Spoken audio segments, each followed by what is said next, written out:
Je sors d'une famille de trois garçons et je suis le premier. Je suis né juste à quoi, plein centre-ville, comme ici dans l'Ip en fait. 30 piges et vous voyez, j'ai traversé beaucoup d'étapes avant d'être calme et posé comme je suis là. En fait, j'ai fait de la salle. De la salle, j'étais un élève très posé, donc je faisais fabrication mécanique. Quand j'ai eu mon cap, je suis arrivé en première année parce qu'il n'y avait pas la seconde chez nous. Première année, nous les techniciens, on avait notre état, Djambo, tout ça. Parce qu'on avait un atelier, qu'on reste là, qu'on pas un atelier là, c'est le Djambo seulement. Et comme j'étais en plein à quoi, Makéa, Bang, Commande, tout ça, ce sont les amis. Donc, ce qui faisait que certaines écoles quittaient d'ailleurs pour venir racoler notre école. Parce que de la salle, c'est les tétés, ils n'ont pas. Mais ils ne savaient pas comment ils sortent d'un quartier très. J'étais la tête dure, le marron fort de tout de la salle. Donc, petit problème, venait me chercher. C'est comme ça que j'ai connu les bagarres, les retours, les massacres. Sortir avec les amis, aller picoler, faire des faux trucs. Ce qui m'énerve, c'est juste que j'ai beaucoup fait pleurer ma mère. Mais ça va. Elle n'est plus là pour voir comment je suis devenu calme et posé. Quand tu dis faire des faux trucs, de quoi est-ce que tu parles? Pour aller dans les fêtes des gens, prendre toutes les choses. Donc on arrive, on vous trouve dans une fête, on boucle tout. Téléphone, tout on prend. Après on se partage. Quand vous organisez vos soirées, vous êtes entre vous. Il y a une personne qui nous dira que non, il y a une telle soirée quelque part, ces jeunes ils ont ça. C'est comme ça qu'on arrive. On fait tout calme, pas. C'est les pleurs après nous. J'aimais impliquer la peur aux gens, dans les frères. Quand quelqu'un me voit, il dit que non, celui-là. Mais c'est après que j'ai vu que c'est pas une très bonne chose parce que moi-même En fait, on m'a traumatisé pendant mon enfance. J'avais 3 grands au quartier que quand je sortais juste pour aller faire un achat de la famille ou de la mère, ils m'arrêtaient en plein couloir, ils me tapaient. Ils prenaient tous mes sous. Quand je suis un peu propre, je sors délégué, je rentre, ils m'arrêtent. Jetons qu'ils sur moi, ils prennent. Donc ils m'ont fait, j'ai fait peut-être 4 ans, rien qu'à la maison, ils ne sortaient pas. Je suis là, mais vous pensez que je suis dehors, que je suis à la maison. Parce que j'ai peur que je puisse sortir. C'est le calvaire. Donc c'est ça, quand j'ai réussi à avoir la force que non, je peux me défendre là, j'ai voulu faire la même chose aux autres dehors. En fait, j'ai rencontré un ami partout. Donc c'était quand même, il était mon mentor parce que quand je l'ai rencontré, il avait des amis. Quand je lui expliquais mon problème, quand ces grands venaient vers moi, lui il sortait par derrière. Donc on les sortait en masse pour lui montrer que non, ce n'est plus un petit qui est devant eux, c'est au moins 10 petits. J'ai eu confiance en moi. Et la façon que je voyais comment, quand je prenais un de ces grands là en bagarre, il ne me dépassait pas. Mais c'est qu'il se mettait à 3 qui me tapaient. Je savais que j'ai une force en moi, mais je n'aimais pas l'utiliser. Il suffit que tu me pousses pour voir ma colère. Donc c'était ça. Ma mère, très mal. J'ai trop dérangé ma mère. Elle a pleuré, jusqu'à... Je me suis retourné même contre elle. Je ne sais pas ce qui m'est arrivé. Ça fait 5 ans aujourd'hui qu'elle est partie, mais chaque jour, c'est comme si c'était hier. C'est après sa maladie que j'ai commencé à revenir à moi, me rappeler que mais, je faisais tout ça pourquoi? Pourquoi quand il me disait de faire ça, je lui hausse le ton, pourquoi? C'est ça qui m'a un peu, c'est ça qui m'a stabilisé. C'est ça, je pleure chaque jour. Car ce que j'ai maintenant, j'arrive, c'est vrai que je dois à mes enfants, mais elle a beaucoup fait. Et je ne l'ai pas remercié. Faire pleurer, me mettre toujours contre elle. Quand elle est joyeuse, il faut que je vienne, je la mette mal à l'aise, je lui fais échange. Quand tu me vois avec ces cheveux-ci, depuis qu'elle est morte, j'ai dit je vais garder ses cheveux pendant 10 ans. Rien que pour elle. Je vais rester 4 ans. Après mes 4 ans, je les coupe. Et en le laissant pousser, c'était en redevenant une meilleure personne. C'est vrai que mon look effraie les gens, ils se disent peut-être que non, non, c'est plus ça. J'ai 2 enfants.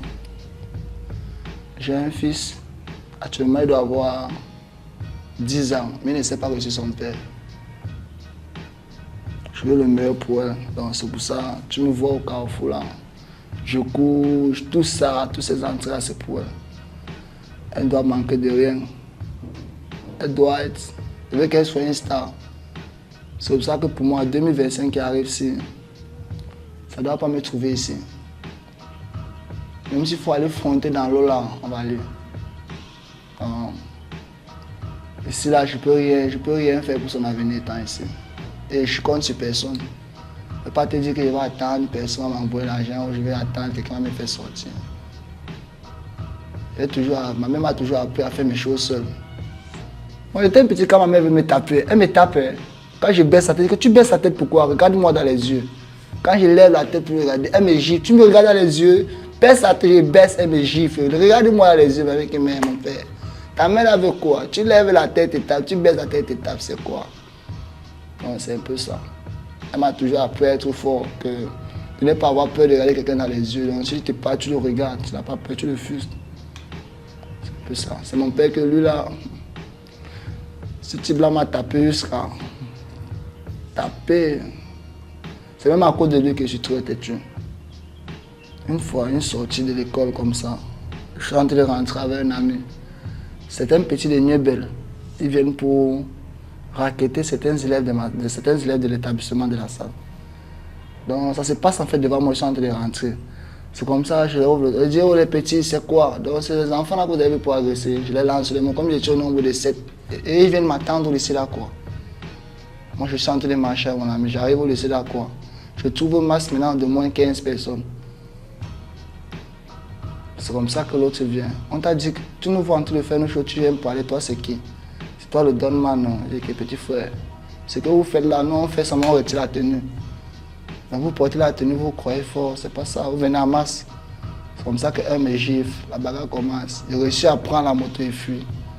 J'arrive à la maison, je retire la tenue, je prends la machette, je mets sur moi. Je dis que ok, je vais vous mentir petit frère, que nous on est né dans la têtutesse. C'est comme ça que quand je sors, j'ai un ami qui me voit sortir, lui-même il me suit. Un autre se voit, il nous suit. On marche, on arrive au lycée d'Aquarien. Je remonte à de la salle. Quand je refais demi-tour, un qui me dit passe derrière la cantine, derrière la porte de la cantine là. Je prends la rue là, je les vois de loin.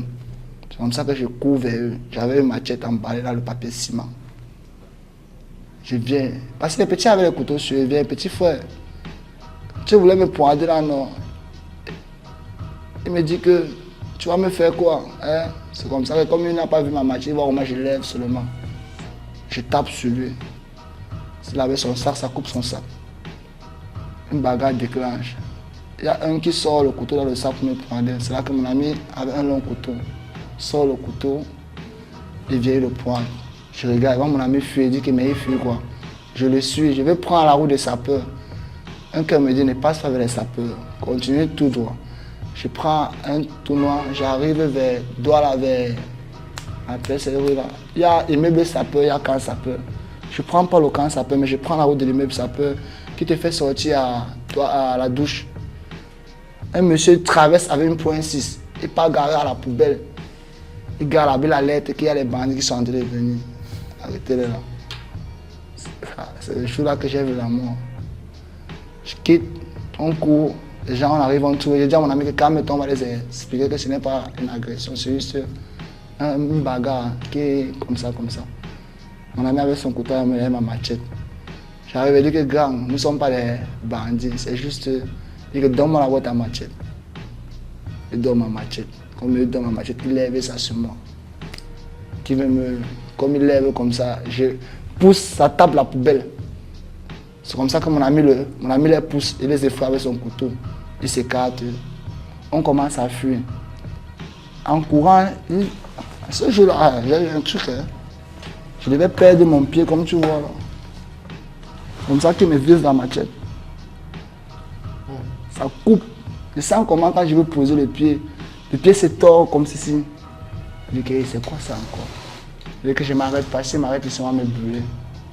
On avait un couloir qu'on aimait prendre, qu'on partait chercher les bouteilles. Qui nous faisait sortir derrière Finex de la douche. Je prends le couloir là, par ma grande surprise, il y a une barrière. Donc je suis passé là il y a 3 jours, il n'y avait pas de barrière. J'arrive, je vois une barrière devant moi. Qu'est-ce que j'ai à faire alors? Si je reste, on va me tuer. Comme ça, quand j'arrive à escalader, je saute de l'autre côté, je sors de la fenêtre, je prends une moto maison. Dès que j'arrive comme ça, les gens du quartier me voient, ils appellent pour ma mère. Que oh, ton fils veut rentrer, son pied, je ne sais pas, c'est comme si on a coupé son pied. Elle rentre, elle vient. Oh, avant de m'amène là-bas à une petite clinique là, on me court. J'ai peut-être fait 1 an avec les béquilles. Je marchais, comme état de la salle, les soins c'était gratuit. Chaque matin j'arrivais, je partais à la clinique. On nettoie le pied, on nettoie la plaie, on met la bande, on fait tout comme ça. Pendant la période du Covid, on ne voulait pas voir les gens en masse, mais on ne comprenait pas, on se passait toujours en masse à Carrefour là. On jouait un jambon, c'est ça qu'on nous a appris. Rafle administrative, on nous a envoyé. Ma mère venait de mourir en fait, ça faisait 2 ans que ma mère venait de mourir.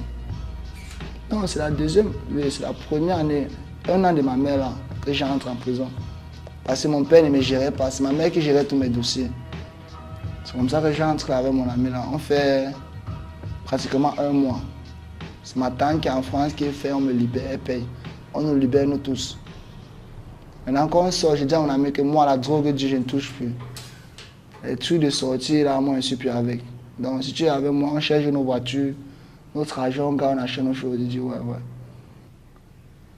Un jour, j'ai un truc, j'ai 45 000. Je l'envoie 15 000. Il ne pouvait pas croire que moi je peux l'envoyer 15 000. Que je l'envoie 15 000. Il m'a remercié ce jour-là, juste ça. J'ai senti qu'il a pleuré, il m'a remercié.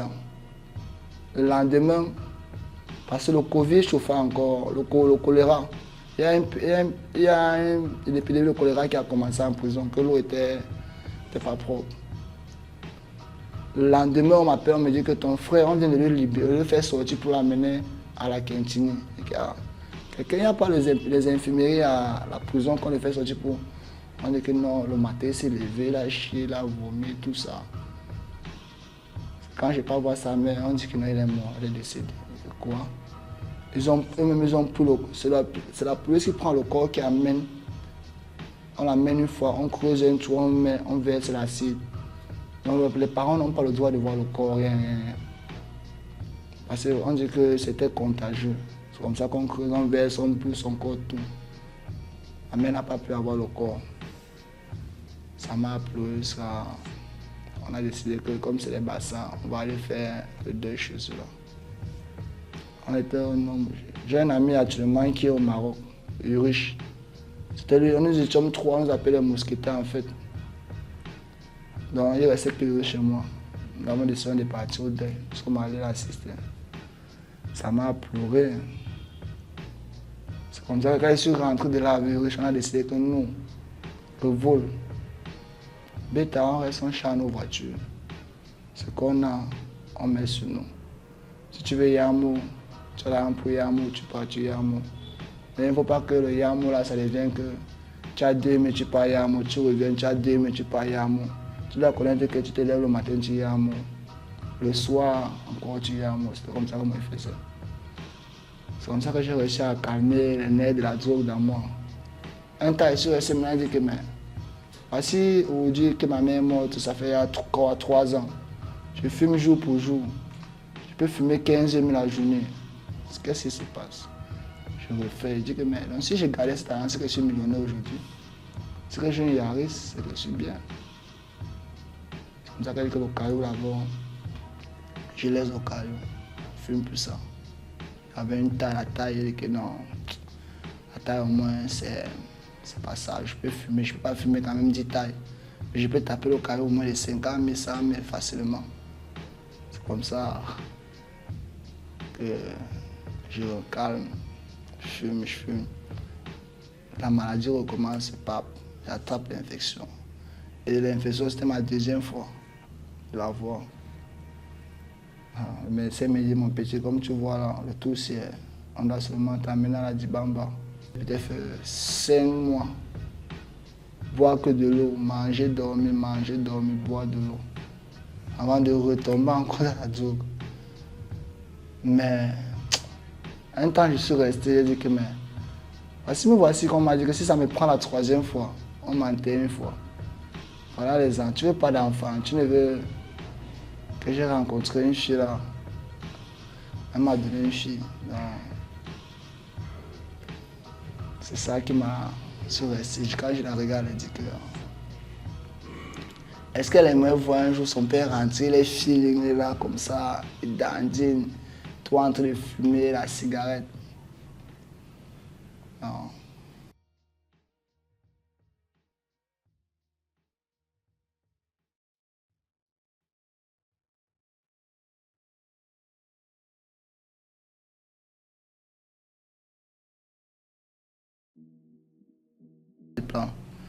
C'était Dalip m'a 24/24, Dalip m'a reconnu. Là souvent j'arrive même à Makepe, même à village. Oh Dalip, il y a mon village. Oh il y a ça. Il passe il y a ça. Il me tourne que mec qui crie il y a ça là. Il fait allusion à moi quand il me voit chez les voitures. Tu n'as plus de nom, en fait. Ton nom, c'est les destinations. Les destinations seulement. Refais la phrase, s'il te plaît. Je n'ai plus de nom, mon nom, ce sont les destinations. Je n'ai plus de nom, mon nom, c'est les destinations. Quelqu'un me voit, oh, Yassa, oh, comme il y a une dit Nyassa là, oh, le Nyassa là, tu pars Nyassa. Bonne 10, oh, village. Je dis, quelqu'un me voit seulement, il dit, oh, village. Là, c'est, j'ai 400 Henri. Je dis que non, c'est 500. Je reprends le cœur et c'est 500. Non, c'est comme ça. Et d'une part, j'aime un peu parce que je ne peux pas arriver à village et payer le transport. Même si je vais me déplacer pour aller à village, c'est là, c'est ça l'avantage. On me porte, on me laisse, on me ramène, il n'y a pas de problème. On a trop de l'argent au dealer, trop. On a construit les maisons au dealer. Ah. Je pleure mon ami qui est mort là, le loup, parce que lui là. Maintenant, il y a les fausses drogues dehors. Qui tuent. Colorado, tout ça. Colorado, c'est quoi ce nouveau nom? Colorado, c'est une mauvaise cam. C'est un truc que j'ai goûté ça 2 fois. La première fois, j'ai seulement tapé 2 brises. J'ai senti comment, toi qui es là comme ça, tu es là comme un immeuble de peut-être 15 niveaux devant moi. J'ai cherché à regarder le ciel ce jour-là, je n'ai pas vu. Lève la tête dans le ciel et le sort, il dit que merde. Je suis entré où comme ça là. Et il commençait à me crier ma tête, toi qui es en haut là-bas avec papa, voici devant toi, pardon.